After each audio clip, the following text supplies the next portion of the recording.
میرے بھائی اور بہنوں، میں آپ کی خدمت میں سورۃ الکوثر کو بیان کرنے جا رہا ہوں۔ اس کا ترجمہ، اس کی تفسیر آپ کی خدمت میں پیش کر رہا ہوں، اس امید سے کہ اللہ تعالی ہمارے دلوں پہ رحمت فرمائے اور ہمیں ہدایت کی راہ پر ہمیشہ گامزن رکھے۔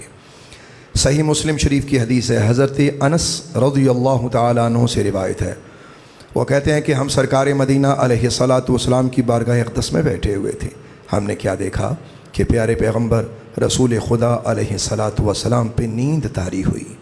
ہم خاموش رہے۔ تھوڑی دیر بعد آپ نے اپنی چشمانِ مبارک خود ہی کھولیں اور آپ کے چہرے مبارک پہ نہایت مسکراہٹ تھی۔ ہم نے عرض کی کہ یا رسول اللہ علیہ الصلاۃ والسلام، آپ کی اس مبارک مسکراہٹ کی وجہ ہم جان سکتے ہیں؟ تو میرے آقا کریم علیہ الصلاۃ والسلام نے ارشاد فرمایا کہ ابھی مجھ پر ایک سورت نازل ہوئی ہے۔ میرے آقا کریم علیہ الصلاۃ والسلام نے اس سورت کو تلاوت فرمایا۔ آپ جانتے ہیں وہ سورت کون سی تھی؟ وہ یہی سورت تھی، سورۃ الکوثر۔ آقا کریم علیہ الصلاۃ والسلام نے اس سورۃ مبارکہ کو تلاوت فرمایا بسم اللہ الرحمن الرحیم، انا اعطیناک الکوثر فصل لربک وانحر ان شانئک هو الابتر۔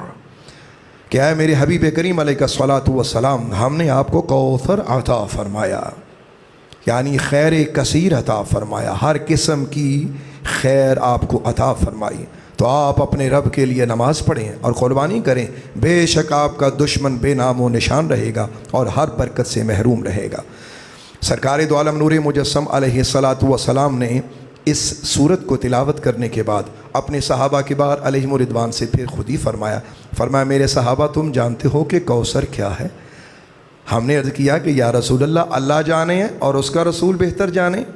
تو میرے آقا کریم علیہ الصلاۃ والسلام نے اس کا جواب عطا فرمایا وہ کوثر جو اللہ نے مجھے عطا فرمایا وہ ایک نہر ہے جس کا میرے رب نے مجھ سے وعدہ کیا ہے، اس پر خیر کثیر ہے، وہ ایک حوض ہے، قیامت کے روز میری امت اس پر وارد ہوگی، اس کے برتن ستاروں کی تعداد کے برابر ہوں گے، ان میں سے ایک آدمی کو الگ کر لیا جائے گا، یعنی حوض کوثر سے اسے ہٹا دیا جائے گا۔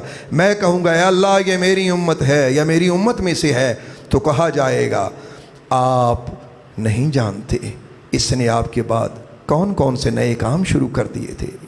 تو سرکار دو عالم علیہ الصلاۃ والسلام نے اس روایت کو یہاں تک بیان فرمایا۔ میرے بھائیوں، بخاری شریف اور ترمذی شریف میں حوض کوثر کے بارے میں ایک روایت ہے، وہ آپ احباب توجہ سے سماعت فرمائیں۔